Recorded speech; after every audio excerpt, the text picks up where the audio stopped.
Hi மக்களே, காலையில் இப்போ தூண்டி போட வந்த மக்களே பாருங்க, கரையில் ஒரு வலை ஒன்று ஒதுங்கி கிடக்கு. அந்த வலையில் உள்ள அந்த ஈய குண்டு இருக்கு இல்லையா, அந்த ஈய குண்டை நம்ம ஆளுக்கு எடுத்துகிட்டு இருக்காங்க. அந்த ஈய குண்டு தூண்டி போகிறதுக்கு ரொம்ப உதவியாக இருக்கும். இந்த வலை வந்து மேந்து வந்திருக்கு, மிதந்து இந்த கரையில் வந்து ஒதுங்கி கிடக்கு.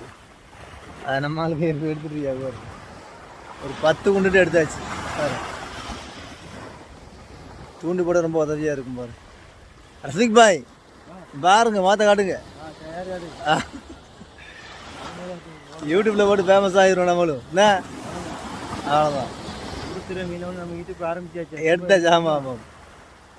எத்தனை எடுத்துருக்கீங்க?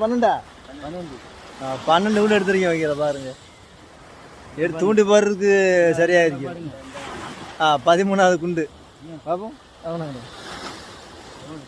குண்டை பாருங்க, யாரோ வலையை அத்து விட்டுருப்பாங்க, இல்லைன்னா எப்படியோ மிஸ் ஆகி வந்திருக்கு. 13 குண்டு கிடச்சிருக்கு மக்களே பாருங்க. நம்ம தூண்டி போடுறதுக்கு யூஸ் ஆகும். இது அப்படி தள்ளி போட்டுறதா, இல்லைன்னா கரையில் தூக்கி போட்டுருவோம். ஆமாம், வீடியோ பிடிச்சா லைக் பண்ணுங்கள் மக்களே, ஷேர் பண்ணுங்கள், கமெண்ட் பண்ணுங்கள். மறக்காமல் நம்ம கும்பதேவி மீனவன் சேனலை சப்ஸ்கிரைப் பண்ணுங்கள் மக்களே.